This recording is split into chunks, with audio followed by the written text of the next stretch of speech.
नमः शिवाय। हर हर महादेव संग गौरा पार्वती। कैसे हैं आप लोग? आज के एपिसोड में मैं आपका स्वागत करता हूं।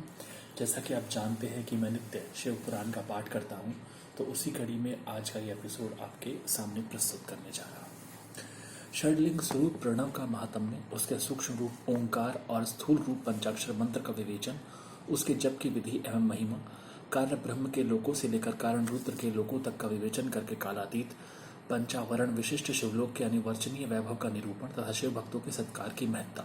ऋषि बोले, प्रभु महामुने, आप हमारे लिए क्रमशः षडलिंग स्वरूप प्रणव का महात्म्य तथा शिव भक्त के पूजन का प्रकार बताइए। सूत जी ने कहा, महर्षियों, आप लोग तपस्या के धनी हैं। आपने यह बड़ा सुंदर प्रश्न उपस्थित किया है, किंतु इसका ठीक ठीक उत्तर महादेव जी ही जानते हैं, दूसरा कोई नहीं। तथापि भगवान शिव की कृपा से ही मैं इस विषय का वर्णन करूंगा। वे भगवान शिव हमारी और आप लोगों की रक्षा का भारी भार बारंबार स्वयं ही ग्रहण करें। नाम है प्रकृति से उत्पन्न संसार रूपी महासागर का। प्रणव इससे पार करने के लिए दूसरी नाव है, इसलिए इस ओंकार को प्रणव की संज्ञा देते हैं। ओंकार अपने जप करने वाले साधकों से कहता है, प्रपंच नहीं है वह तुम लोगों के लिए। अतः इस भाव को लेकर भी ज्ञानी पुरुष ओम को प्रणव नाम से जानते हैं। इसका दूसरा भाव यो है, प्रकर्षे न नयेत च युष्मान मोक्षम इति च प्रणव, अर्थात यह तुम सब उपासकों को बलपूर्वक मोक्ष तक पहुंचा देगा। इस अभिप्राय से भी इसे ऋषि मुनि प्रणव कहते हैं।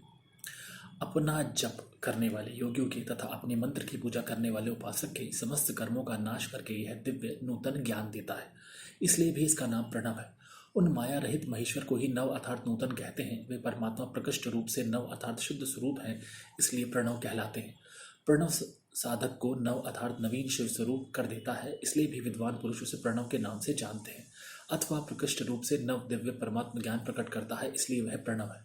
प्रणव के दो भेद बताए गए, स्थूल और सूक्ष्म। एक अक्षर रूप जो ओम है उसे सूक्ष्म प्रणव जानना चाहिए, और नमः शिवाय इस 5 अक्षर वाले मंत्र को स्थूल प्रणव समझना चाहिए।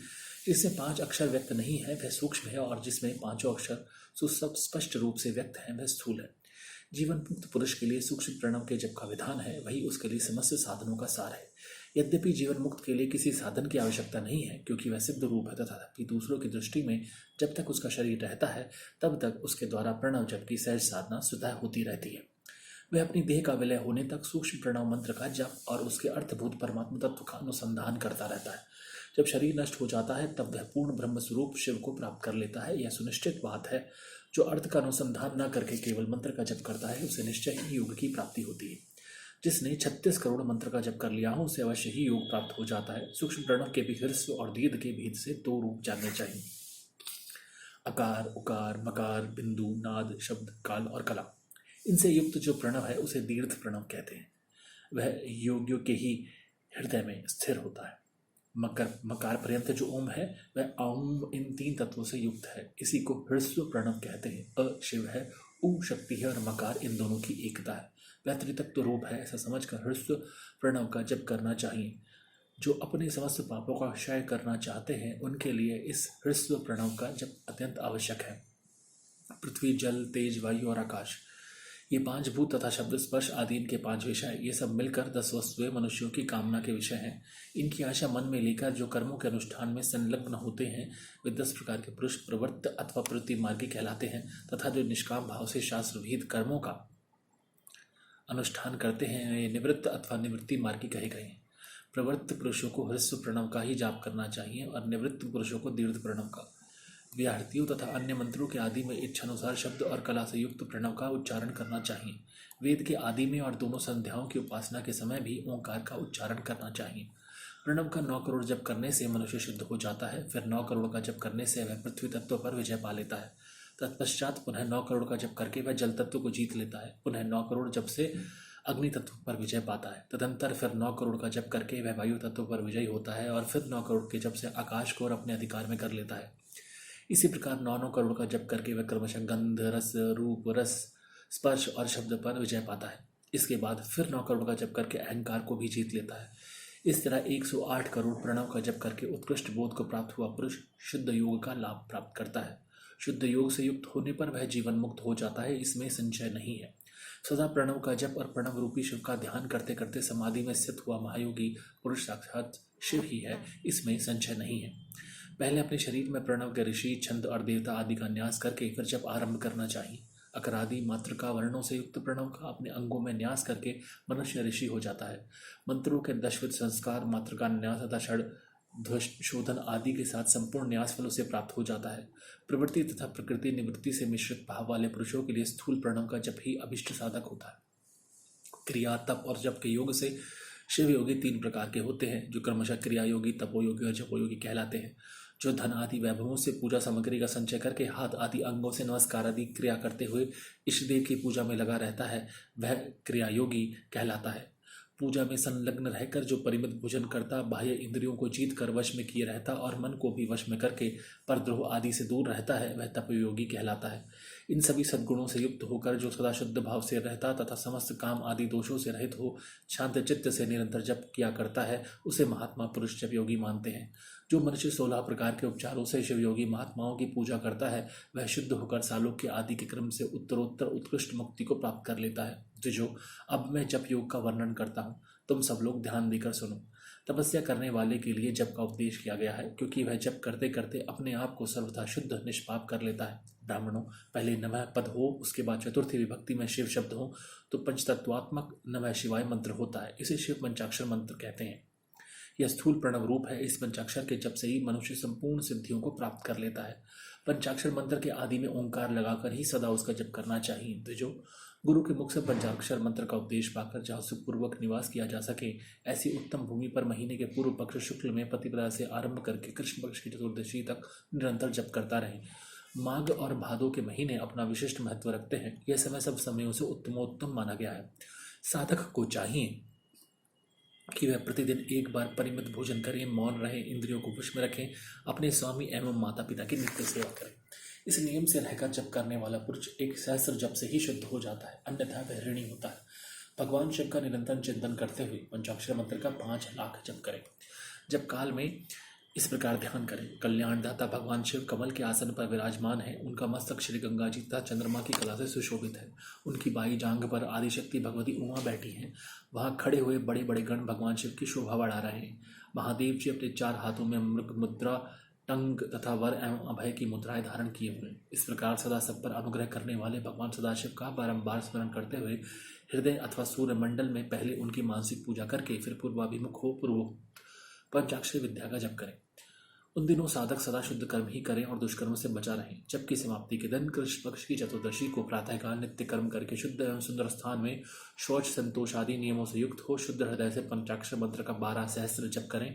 तत्पश्चात 5 सपत्निक ब्राह्मणों का जो श्रेष्ठ एवं शिव भक्त हो वर्ण करें। इनके अतिरिक्त एक श्रेष्ठ आचार्य प्रवर का भी वर्ण करें और इसे साम सदाशिव का स्वरूप समझे।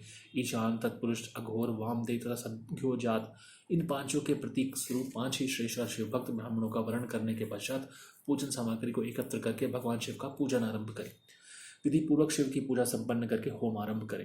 अपने गृह सूत्र के अनुसार सुखांत कर्म करके अर्थात परिसमूहन, उपलेपन, उल्लेखन, मृद उद्धरण और अभिक्षण, इन 5 भू संस्कारों के पश्चात वेदी पर स्वाभिमुख अग्नि को स्थापित करके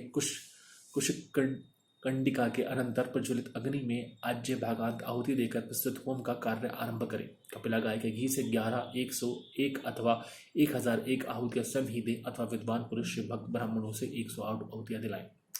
होम कर्म समाप्त होने पर गुरु को दक्षिणा के रूप में एक गाय और बैल देने चाहिए। ईशान आदि के प्रतीक स्वरूप जिन 5 ब्राह्मणों का वर्ण किया गया हो उनको ईशान आदि का स्वरूप ही समझे तथा आचार्य को साम सदाशिव का स्वरूप माने। इसी भावना के साथ उन सबके चरण धोए और उनके चरणोदक से अपने मस्तक को सींचे। ऐसा करने से वह साधक अगणित तीर्थों में तत्काल स्नान करने का फल प्राप्त कर लेता है। उन ब्राह्मणों को भक्तिपूर्वक दशांश अन्न देना चाहिए। गुरुपत्नी को पराशक्ति मानकर उनका भी पूजन करें। ईशनादि क्रम से उन सभी ब्राह्मणों का उत्तम अन्न से पूजन करके अपने वैभव विस्तार के अनुसार रुद्राक्ष, वस्त्र, बड़ा और पुआ आदि समर्पित करें। तदनंतर दिक्पालों को बलि देकर ब्राह्मणों को भरपूर भोजन कराएं। इसके बाद देवेश्वर शिव से प्रार्थना करके अपना जप समाप्त करें। इस प्रकार परिश्रम करके मनुष्य उस मंत्र को सिद्ध कर लेता है। फिर 5 लाख जप करने से समस्त पापों का नाश हो जाता है। तदनंतर पुनः 5 लाख जप करने पर अतल से लेकर सत्यलोक तक 14 भुवनों पर क्रमशः अधिकार प्राप्त हो जाता है। यदि अनुष्ठान पूर्ण होने के पहले बीच में ही साधक की मृत्यु हो जाए तो वह परलोक में उत्तम भोग भोगने के पश्चात पुनः पृथ्वी पर जन्म लेकर पंचाक्षर मंत्र के जप का अनुष्ठान करता है। समस्त लोगों का ऐश्वर्य पाने के पश्चात वह मंत्र को सिद्ध करने वाला पुरुष यदि पुनः 5 लाख जप करें तो उसे ब्रह्मा जी का सामीप्य प्राप्त होता है। पुनः 5 लाख जप करने से साक्षप्य नामक ऐश्वर्य प्राप्त होता है। 100 लाख जप करने से वह साक्षात ब्रह्मा के समान हो जाता है। इस तरह कार्य ब्रह्म हिरण्य गर्भ का सायुज्य प्राप्त करके वह उस ब्रह्मा का प्रलय होने तक उस लोक में यथेष्ट भोग भोगता है। फिर दूसरे कल्प का आरंभ होने पर वह ब्रह्मा जी का पुत्र होता है। उस समय फिर तपस्या करके दिव्य तेज से प्रकाशित हो वह क्रमशः मुक्त हो जाता है। पृथ्वी आदि कार्य स्वरूप भूतों द्वारा पाताल से लेकर सत्यलोक पर्यंत ब्रह्मा जी के 14 लोक क्रमशः निर्मित हुए हैं। सत्यलोक से ऊपर क्षमालोक तक जो 14 भुवन है वे भगवान विष्णु के लोक हैं। क्षमालोक से ऊपर शुचिलोक पर्यंत 28 भुवन स्थित है। शुचिलोक के अंतर्गत कैलाश में प्राणियों का संहार करने वाले रुद्रदेव विराजमान है। शुचिलोक से ऊपर अहिंसा लोक पर्यंत 56 भुवनों की स्थिति है। अहिंसा लोक का आश्रय लेकर जो ज्ञान कैलाश नामक नगर शोभा पाता है उसमें कार्यभूत माहेश्वर सबको अदृश्य करके रहते हैं। अहिंसा लोक के अंत में कालचक्र की स्थिति है। यहाँ तक महेश्वर के विराट स्वरूप का वर्णन किया गया, वहीं तक लोगों का तिरोधान अथवा लय होता है। उससे नीचे कर्मों का भोग है और उसके ऊपर ज्ञान का भोग। उसके नीचे कर्म माया है और उसके ऊपर ज्ञान माया। अब मैं कर्म माया और ज्ञान माया का तात्पर्य बता रहा हूँ। माँ का अर्थ है लक्ष्मी। उससे कर्म भोग याद प्राप्त होता है, इसलिए वह माया अथवा कर्म माया कहलाती है। इसी तरह माँ अर्थात लक्ष्मी से ज्ञान भोग बात अर्थात प्राप्त होता है, इसलिए उसे माया या ज्ञान माया कहा गया है। उपयुक्त सीमा से नीचे नश्वर भोग है और ऊपर नित्य भोग। उससे नीचे ही तिरोधान अथवा लय है, ऊपर नहीं। वहाँ से नीचे ही कर्ममय पाशों द्वारा बंधन होता है, ऊपर बंधन का सदा अभाव है। उससे नीचे ही जीव सकाम कर्मों का अनुसरण करते हुए विभिन्न लोकों और योनियों में चक्कर काटते हैं। उससे ऊपर के लोकों में निष्काम कर्म का भी भोग बताया गया है। बिंदु पूजा में तत्पर रहने वाले उपासक वहाँ से नीचे के लोकों में ही घूमते हैं। उसके ऊपर तो निष्काम भाव से शिवलिंग की पूजा करने वाले उपासक ही जाते हैं। जो एकमात्र शिव की ही उपासना में तत्पर है वह उससे ऊपर के लोकों में जाते हैं। वहाँ से नीचे जीव कोटि है और ऊपर ईश्वर कोटि। नीचे संसारी जीव रहते हैं और ऊपर मुक्त पुरुष। नीचे कर्मलोक है और ऊपर ज्ञान लोक। ऊपर मद और अहंकार का नाश करने वाली नम्रता है, वहाँ जन्म जनित तिरोधान नहीं है। उसका निवारण किए बिना वहाँ किसी का प्रवेश संभव नहीं है। इस प्रकार तिरोधान का निवारण करने से वहाँ ज्ञान शब्द का अर्थ ही प्रकाशित होता है। आदि भौतिक पूजा करने वाले लोग उससे नीचे के लोगों में ही चक्कर काटते हैं। जो आध्यात्मिक उपासना करने वाले हैं वे ही उससे ऊपर को जाते हैं। जो सत्य अहिंसा आदि धर्मों से युक्त हो भगवान शिव के पूजन में तत्पर रहते हैं वे कालचक्र को पार कर जाते हैं। कालचक्रेश्वर की सीमा तक जो विराट महेश्वर रूप बताया गया है उससे ऊपर वृषभ के आकार में धर्म की स्थिति है। वह ब्रह्मचर्य का मूर्तिमान रूप है। उसके सत्य, शौच, अहिंसा और दया ये 4 पाद हैं। वह साक्षात शिवलोक के द्वार पर खड़ा है। क्षमा उसके सिंह है, क्षम कान है, वह वेद ध्वनि रूपी शब्द से विभूषित है। आस्तिकता उसके दोनों नेत्र हैं। विश्वास ही उसकी श्रेष्ठ बुद्धि एवं मन है। क्रिया आदि धर्म रूपी जो वृषभ है वे कारण आदि में स्थित है, ऐसा जानना चाहिए। उस क्रियारूप वृषभ का कार्य धर्म पर कालातीत शिव आरूढ़ होते हैं। ब्रह्मा, विष्णु और महेश्वर की जो अपनी अपनी आयु है उसी को दिन कहते हैं। जहाँ धर्म रूपी वृषभ की स्थिति है उससे ऊपर न दिन है न रात्रि। वहाँ जन्म मरण आदि भी नहीं है। वहाँ फिर से कारण स्वरूप ब्रह्मा के कारण सत्यलोक पर्यंत 14 लोक स्थित हैं जो 5 भौतिक गंध आदि से परे हैं। उनकी सनातन स्थिति है। सूक्ष्म गंध ही उनका स्वरूप है। उनसे ऊपर फिर कारण रूप विष्णु के 14 लोक स्थित हैं। उनसे भी ऊपर फिर कारण रूपी रुद्र के 28 लोगों की स्थिति मानी गई है। फिर उनसे भी ऊपर कारणी शिव के 56 लोक विद्यमान है। तदनंतर शिव संबद्ध ब्रह्मचर्य लोक है और यही 5 आवरणों से युक्त ज्ञानमय कैलाश है, जहाँ 5 मंडलों, 5 ब्रह्म कलाओं और आदिशक्ति से संयुक्त आदि लिंग प्रतिष्ठित है। उसे परमात्मा शिव का शिवालय कहा गया है। वहीं पराशक्ति से युक्त परमेश्वर शिव निवास करते हैं। वे सृष्टि, पालन, संहार, तिरोभाव और अनुग्रह इन 5 कृत्यों में प्रवीण है। उनका श्री विग्रह सदाशिव सच्चिदानंद स्वरूप है। वे सदा ध्यान रूपी धर्म में ही स्थित रहते हैं और सदा सब पर अनुग्रह किया करते हैं। वे स्व आत्मा राम है और समाधि रूपी आसन पर आसीन हो नित्य विराजमान होते हैं। क्रमशः कर्म एवं ध्यान आदि का अनुष्ठान करने से क्रमशः साधना पथ में आगे बढ़ने पर उनका दर्शन साध्य होता है। नित्य नैमित्तिक आदि कर्मों द्वारा देवताओं का यजन करने से भगवान शिव के समाराधन कर्म में मन लगता है। क्रिया आदि जो शिव संबंधी कर्म है उनके द्वारा शिव ज्ञान सिद्ध करें। जिन्होंने शिव तत्व का साक्षात्कार कर लिया है अथवा जिन पर शिव की कृपा दृष्टि पड़ चुकी है वे सब मुक्त ही हैं, इसमें संशय नहीं है। आत्मरूप से जो स्थिति है वही मुक्ति है। एकमात्र अपने आत्मा में रमण या आनंद का अनुभव करना ही मुक्ति का स्वरूप है। जो पुरुष क्रिया, तप, जप, ज्ञान और ध्यान रूपी धर्मों में भली बात स्थित है यह शिव का साक्षात्कार करके स्वात्मात्म रूप मोक्ष को प्राप्त कर लेता है। जैसे सूर्यदेव अपनी किरणों से अशुद्धि को दूर कर देते हैं, उसी प्रकार कृपा करने में कुशल भगवान शिव अपने भक्त के अज्ञान को मिटा देते हैं। अज्ञान की निवृत्ति हो जाने पर शिव ज्ञान स्वतः प्रकट हो जाता है। शिव ज्ञान से अपना विशुद्ध स्वरूप आत्मारात्म तत्व प्राप्त होता है और आत्मारामत्व की सम्यक स्थिति हो जाने पर मनुष्य कृत्य हो जाता है। इस तरह यहाँ जो कुछ बताया गया है वह पहले मुझे गुरु परंपरा से प्राप्त हुआ था। तत्पश्चात मैंने पुनः नंदीश्वर के मुख से इस विषय को सुना था। नंदी स्थान से परे जो सवेद्य शिव वैभव है उसका अनुभव केवल भगवान शिव को ही है। साक्षात शिवलोक के उस वैभव का ज्ञान सबको शिव की कृपा से ही हो सकता है, अन्यथा नहीं, ऐसा आस्तिक पुरुषों का कथन है। साधक को चाहिए कि वह 5 लाख जप करने के पश्चात भगवान शिव की प्रसन्नता के लिए महाभिषेक एवं नैवेद्य निवेदन करके शिव भक्तों का पूजन करें।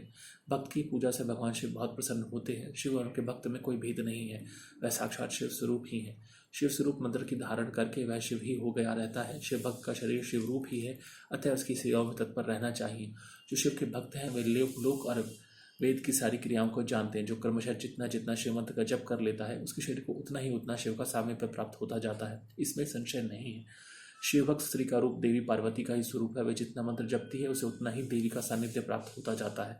साधक स्वयं शिव स्वरूप होकर पराशक्ति का पूजन करें। शक्ति, वेद तथा लिंग का चित्र बनाकर अथवा मिट्टी आदि से इनकी आकृति का निर्माण करके प्राण प्रतिष्ठा पूर्वक निष्कपट भाव से इनका पूजन करें। शिवलिंग को शिव मानकर अपने को शक्ति रूप समझकर, शक्ति लिंग को देवी मानकर और अपने को शिव स्वरूप समझकर शिवलिंग को नाद रूप तथा शक्ति को बिंदु रूप मानकर परस्पर सटे हुए शक्तिलिंग और शिवलिंग के प्रति उपप्रधान और प्रधान की भावना रखते हुए जो शिव और शक्ति का पूजन करता है वह मूल रूप की भावना करने के कारण शिव रूप ही है। शिव भक्त शिव मंत्र रूप होने के कारण शिव के ही स्वरूप है। जो 16 उपचारों से उनकी पूजा करता है उसे अभिष्ट वस्तु की प्राप्ति होती है। जो शिवलिंगोपासक शिव भक्त की सेवा आदि करके उसे आनंद प्रदान करता है उस विद्वान पर भगवान शिव बड़े प्रसन्न होते हैं। 5, 10 या 100 सपत्नीक शिव भक्तों को बुलाकर भोजन आदि के द्वारा पत्नी सहित उनका सदैव समादर करें। धन में, देह में और मंत्र में शिव भावना रखते हुए उन्हें शिव और शक्ति का स्वरूप जानकर निष्कपट भाव से उनकी पूजा करें। ऐसा करने वाला पुरुष इस भूतल पर फिर जन्म नहीं लेता है। बहुत बहुत धन्यवाद आप सभी लोगों का जो आप शिव महापुराण की इस कथा में सम्मिलित हुए। क्योंकि कोरोना काल चल रहा है तो हम ऑनलाइन ही इस कथा का पाठ कर रहे हैं। आशा करता हूँ भगवान शिव की कृपा हम सभी पर बने रहे। हर हर महादेव शंकर पार्वती। ओम नमः शिवाय। ओम गम गणपति नमः।